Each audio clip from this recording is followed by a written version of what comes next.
आज के क्लास में हम BHIC हिस्ट्री ऑफ इंडिया के मोस्ट इम्पॉर्टेंट टॉपिक को कवर अप करेंगे। तो सबसे पहला हमारा टॉपिक है status of women in early medieval period. Basically इस पूरे टॉपिक में हमें अर्ली मिडेवल पीरियड के टाइम में वुमेन की स्टेटस को डिफाइन करना है। अर्ली मिडेवल पीरियड में जो वुमेन की स्टेटस थी वो वेरी करती थी। कुछ तो सोसाइटी में वुमेन की पोजीशन बहुत अच्छी थी, पावरफुल थी, जैसे कि रॉयल कोर्ट की बात करें। और कुछ सोसाइटी में जो वुमेन की कंडीशन थी वो बहुत ज़्यादा अच्छी नहीं थी, उनको लिमिटेशन फेस करना पड़ता था बिकॉज ऑफ पेट्रार्कियल नॉर्म्स। हमारी जो सोसाइटी है वो पेट्रार्कियल सोसाइटी है, तो पेट्रार्कियल सोसाइटी की वजह से उनको बहुत ज़्यादा डिसीजन मेकिंग एक्टिविटीज़ में रिस्ट्रिक्ट किया जाता था। मेन डोमिनेंट सोसाइटी है तो मेन सारे डिसीजंस लेते थे, वुमेन नहीं लेती थी। पहले पॉइंट की बात करें तो पर्दा, दैट इज़ नकाब और जो घूंघट रखते हैं, तो ये बहुत ज़्यादा रीजंस में प्रोनाउंस्ड हो रहा था और इसकी वजह से वुमेन की पब्लिक विजिबिलिटी में इम्पैक्ट आ रहा था। सेकेंड रीज़न की बात करें तो सेकेंड रीज़न है हमारा सती प्रथा। सती प्रथा, वीडो इमुलेशन, अगर किसी हस्बैंड की डेथ हो जाती है तो साथ में वाइफ को भी दहन किया जाता है, तो वो भी कुछ कम्युनिटीज़ में हमें बढ़ती हुई देखने को मिलती है। थर्ड रीज़न की बात करें तो इकोनॉमिक फैक्टर। यूजुअली जो वुमेन होती थी वो हाउस होल्ड वर्क में ज़्यादा बिजी रहती थी और एग्रीकल्चर एक्टिविटीज़ में एज़ कम्पेयर टू मैन। अगर हम इस पीरियड की बात करें तो हमें हिस्टोरिकल रिकॉर्ड्स बहुत कम देखने को मिलते हैं।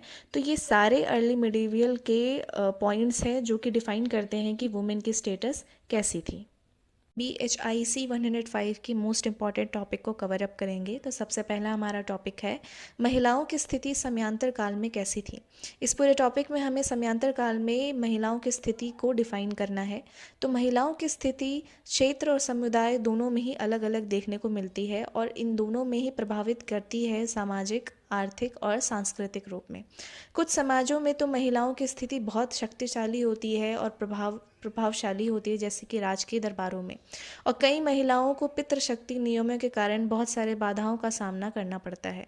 पहले पॉइंट की बात करें, दैट इज़ पर्दा और नकाब। ये बहुत ज़्यादा प्रचलन में बढ़ गई थी कुछ क्षेत्रों में और महिलाओं को सार्वजनिक दृश्यता पे इसने बहुत ज़्यादा प्रभाव डाला। दूसरे अगर पॉइंट की बात करें, दैट इज़ विधवा दहन। कुछ समाज में ये भी बहुत ज़्यादा प्रचलित हो रही थी कुछ समुदायों में। और अगर हम तीसरे रीज़न की बात करें, दैट इज़ आर्थिक कारण। महिलाओं को अक्सर घरेलू और कृषि गतिविधियों में देखा जाता था, वहीं पुरुष को इन गतिविधियों में बहुत कम देखा जाता था। आज की क्लास में हम BHIC 105 के सेकेंड मोस्ट इम्पॉर्टेंट क्वेश्चन की बात करेंगे, that is discuss the significance of Chola naval expedition. इस क्वेश्चन में बेसिकली हमें चोला के नेवल एक्सपेंडिशन के सिग्निफिकेंस को डिस्क्राइब करना है। चोला एम्पायर का नाम सुनते ही सबसे पहले हमें राजेंद्र चोला फर्स्ट रूलर का नाम याद आता है, बिकॉज ये बहुत पावरफुल रूलर थे चोला एम्पायर के। इन्होंने मार्क किया था सिग्निफिकेंट रोल एक हिस्ट्री ऑफ इंडिया जब चोला एम्पायर का रूल चल रहा था। इस एक्सपेंडिशन को बेसिकली हम चोला कॉन्क्वेस्ट भी कहते हैं, बिकॉज चोला एम्पायर के आते ही स्टेब्लिशमेंट हुआ था मेरीटाइम की सुप्रीमेसी का। पहले अगर पॉइंट की बात करें, that is trade and economic growth. Chola empire आते ही उसने जो नेवल एक्सपेंडिशन किया था, नेवल एक्सपेंडिशन जो थी वो ड्राइव कर रही थी इकोनॉमिक इंटरेस्ट पे, और उसका जो मेन एम था वो था कंट्रोल करना ट्रेड रूट्स को। अच्छा, ट्रेड रूट्स को कंट्रोल करने के लिए क्या कर सकते हैं, लिंक करेंगे दूसरे कंट्री के साथ। तो जो ट्रेड लिंक कर रहे थे चोला एम्पायर, वो कर रहे थे जावा के साथ, सुमात्रा और साउथ ईस्ट एशियन किंगडम्स के साथ। जब हम लिंक करते हैं किसी कंट्री के साथ तो हम उनके साथ कल्चर भी एक्सचेंज करते हैं।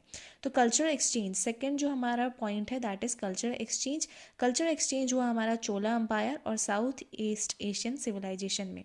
अब कल्चर एक्सचेंज में हम क्या क्या चीज़ एक्सचेंज करते हैं, तो हम एक्सचेंज करते हैं और वी कैन से इन्फ्लुएंस्ड होते हैं आर्ट से, लैंग्वेज से और रिलीजियस प्रैक्टिस से। दोनों ही कंट्री आपस में ये दोनों चीज़ें जो हैं, ये सारी चीज़ें क्या करती हैं, एक्सचेंज करती हैं। अब तीसरा जो हमारा पॉइंट है, दैट इज़ मैरीटाइम पावर। मैंने बताया चोला एम्पायर बेसिकली नेवल पावर के लिए बहुत ज़्यादा पॉपुलर थी, तो उन्होंने मैरीटाइम पावर को इंक्रीज़ किया और वो इंक्रीज़ करने के लिए उन्होंने पावरफुल फ्लीट को कंस्ट्रक्ट किया। अब फ्लीट को कंस्ट्रक्ट करते ही उनका डोमिनेंस आ गया इंडियन ओशियन पे। अब इंडियन ओशियन पे डोमिनेंस आया तो उन्होंने फिर मिलिट्री कॉन्क्वेस्ट किया। मिलिट्री के थ्रू अपने एम्पायर को उन्होंने एक्सपेंड किया और उसमें एम्पायर एक्सपेंड में लाइक जैसे Sri Lanka, Maldives, south east Asia जैसे जो कंट्री हैं उन सारे को उन्होंने कैप्चर किया। फिफ्थ अगर पॉइंट की बात करें दैट इज़ पॉलिटिकल इन्फ्लुएंस। मैंने आपको बताया राजेंद्र चोलावन जो थे वो बहुत पावरफुल रूलर थे, तो वो पॉलिटिकल इन्फ्लुएंस के थ्रू साउथ ईस्ट एशिया में अपने एक्सरसाइज को इन्फ्लुएंस कर रहे थे। अगर हम सिक्स पॉइंट की बात करें that is architectural marvels. Chola empire में हमें आर्किटेक्चर के भी बहुत सारे एग्जाम्पल्स देखने को मिलते हैं। दैट इज़ जैसे कि एग्जाम्पल देख सकते हैं बृहदेश्वर टेम्पल जो है, जो कि तंजावुर में है। तो ये सारे चीज़ जो है वो चोला नेवल एक्सपेंडिशन के सिग्निफिकेंस को शो करता है। आज की क्लास में हम BHIC के थर्ड क्वेश्चन को देखते हैं, that is discuss the nature of Rashtrakuta policy. इस क्वेश्चन में बेसिकली हमें राष्ट्रकुता की जो पॉलिसी है उसके नेचर को डिफाइन करना है। पॉलिसी की बात करें तो राष्ट्रकुता की जो पॉलिसी थी वो ब्लेंड थी military power, cultural patronage and diplomatic engagement में। ये तीनों ही चीज़ का मिक्सचर था राष्ट्रकुता की पॉलिसी। राष्ट्रकुता इनिशियली जो थी वो डेक्कन रीजन में थी, बट धीरे धीरे वो एक्सपैंड होकर नॉर्थ की तरफ भी एक्सपैंड होने लग गई। सबसे पहले अगर पॉइंट की बात करें that is military conquest. Rashtrakuta policy की सेंट्रल एस्पेक्ट ही थी मिलिट्री कॉन्क्वेस्ट करना। इसमें जो पहले हम किंग की बात करेंगे दैट इज़ किंग दंती दुर्गा। इन्होंने ही इस ट्रेंड को स्टार्ट किया था और इसकी वजह से स्ट्रॉन्ग मिलिट्री प्रेजेंस को उन्होंने इस्टेब्लिश किया। उसके बाद भी कुछ रूलर्स आए जैसे कि Krishna first and Govinda third. इन्होंने भी एक्सपेंड किया एम्पायर को नॉर्दर्न इंडिया में, जिसकी वजह से ट्रेड और कल्चरल जो एक्सचेंज है वो इन्हांस्ड हो गया। सेकेंड पॉइंट की बात करें दैट इज़ कल्चरली। राष्ट्रकुता जो थी वो बहुत ज़्यादा पैट्रॉन थी आर्ट और लिटरेचर में। इसका हमें बेस्ट एग्जाम्पल देखने को मिलता है कैलाश टेम्पल। राष्ट्रकुता सिर्फ और सिर्फ पैट्रॉन को नहीं सपोर्ट करती थी, वो सपोर्ट करती थी डाइवर्स रिलीजियस ट्रेडिशन को भी, जैसे कि हिंदुइज्म एंड जैनिज्म। इसका एग्जाम्पल ले सकते हैं अमोघा वर्षा फर्स्ट जो थे वो बहुत ज़्यादा कल्चरल और इंटेलेक्चुअल एक्टिविटीज़ को कोर्ट में बहुत ज़्यादा बढ़ावा देते थे। थर्ड पॉइंट की बात करें दैट इज़ डिप्लोमेटिकली। राष्ट्रकुता जो थी वो इंगेज रहती थी नेबरिंग डायनेस्टी के साथ और फॉरेन पावर के साथ। जैसे ही अरब का इन्फ्लुएंस आता है तो हमें एविडेंट देखने को मिलता है एडमिनिस्ट्रेशन में एंड कॉइनेज सिस्टम में। सेकंड की बात करें डिप्लोमेटिक टाइज। राष्ट्रकुता जो है वो डिप्लोमेटिक टाई करती है पल्लव के साथ एंड चालुक्य डायनेस्टी के साथ, जो कि हेल्प करते हैं इनको रीजनल स्टेबिलिटी को मेंटेन करने में। 10th सेंचुरी के आसपास राष्ट्रकुता जो है वो डिक्लाइन हो जाती है बिकॉज ऑफ पल्लव और चालुक्य जो है वो उसे डाउनफॉल कर देते हैं। तो ये सारी फोर्थ मोस्ट इंपॉर्टेंट क्वेश्चन की बात करें तो वो है discuss social and cultural impact of the Turkish invasion in the context of history of India 750 to 1206।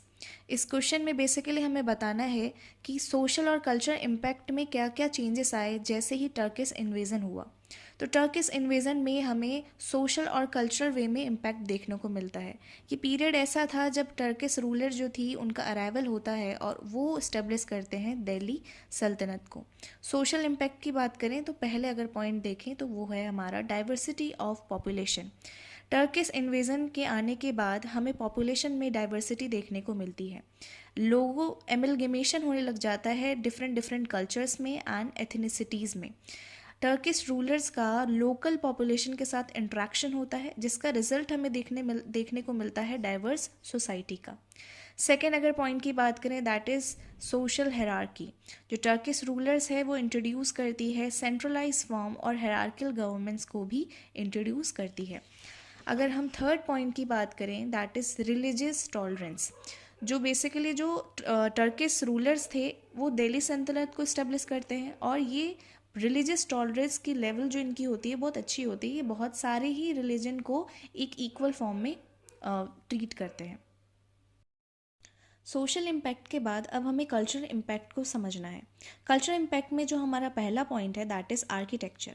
Turkish ruler जो है वो इंडिया में बहुत सारे आर्किटेक्चर जो डिज़ाइंस होते हैं या फिर कह सकते हैं स्टाइल होते हैं वो बहुत सारे इम्पैक्ट छोड़ के जाते हैं। अगर उसमें एग्जांपल हम देखें तो इंडो इस्लामिक स्ट्रक्चर जो है वो हमें देखने को मिलता है। इसका एग्जांपल हम दिल्ली में ही कुतुब मीनार में देखते हैं। सेकेंड अगर पॉइंट की बात करें तो language and literature. Language and literature में टर्किश जो इन्वेजन है उसका बहुत बड़ा कंट्रीब्यूशन होता है। उसकी टर्किश इन्वेजन से हमारे कोर्ट में पर्शियन लैंग्वेज का यूज़ होने लगता है। थर्ड अगर पॉइंट की बात करें that is art and craftsmanship. Art and craftsmanship में हमें फ्यूजन देखने को मिलता है Turkish and Indian artistic element का, जो कि एक डेवलप करती है unique and new art form को। BHIC के फिफ्थ मोस्ट इम्पॉर्टेंट टॉपिक की बात करें that is discuss the historical source of early medieval period. Basically इस क्वेश्चन में हमें मिडेवल पीरियड के हिस्टोरिकल सोर्सेज को डिस्कस करना है। हिस्टोरिकल सोर्सेज की बात करें तो ये प्राइमरली डिराइव्ड है चरित्र लिटरेचर में एंड क्रॉनिकल्स में, जो कि क्रूशियल रोल प्ले करते हैं political, social and cultural development में।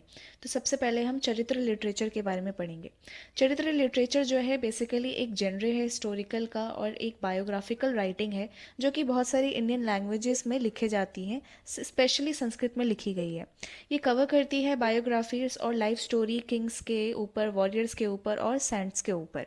और इसको जो नरेट करते हैं वो बेसिकली उनके अचीवमेंट्स और स्ट्रगल के बारे में नरेट करते हैं। सेकेंड अगर टॉपिक की बात करें दैट इज़ राज तरंगिणी। राज तरंगिणी को लिखा गया है कल्हण द्वारा 12th सेंचुरी के आसपास। इसमें कल्हण ने हिस्ट्री को कवर किया है, कश्मीर के हिस्ट्री, एंशियंट टाइम की हिस्ट्री को कवर किया है 12th सेंचुरी के अराउंड।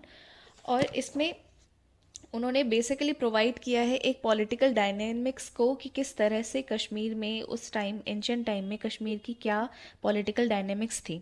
राज तरंगिणी एक सिग्निफिकेंट एग्जाम्पल है चरित्र लिटरेचर की। राज तरंगिणी के बाद हमें जो थर्ड पॉइंट है हमारा दैट इज़ वंशाली। वंशाली दो वर्ड से मिलकर बना है, वंशा प्लस वाली। वंशा का मतलब होता है फैमिली एंड वाली का मतलब होता है लिस्ट। बेसिकली वंशावली में एक जिनोलॉजिकल और डायनेस्टिक क्रॉनिकल्स को रेफर किया गया है, जिसमें कि वो प्रेजेंट करते हैं फॉर्म और सीरीज़ में। ये फाउंड होता है हमारे हिस्टोरिकल और रिलीजियस लिटरेरी टेक्स्ट में, वंशाली को हम देखते हैं, और ये प्रोवाइड करता है एंसेस्टर रूलर्स के अकाउंट को, सेंट को और कुछ नोटेबल्स फिगर्स के बारे में। फोर्थ अगर पॉइंट की बात करें that is nature of inscription. Inscription क्या होती है? इंस्क्रिप्शन होती है किसी भी हार्ड सरफेस पे लाइक स्टोन, मेटल या वुड पे आप लिख रहे हो या फिर कार्विंग कर रहे हो। ये कंटेन करती है इंफॉर्मेशन लाइक हिस्टोरिकल इवेंट या फिर रॉयल एडिक्ट्स या फिर रिलीजियस डेडिकेशन। तो ये सारे हमारे हिस्टोरिकल सोर्सेस हैं मिडाइवल पीरियड के।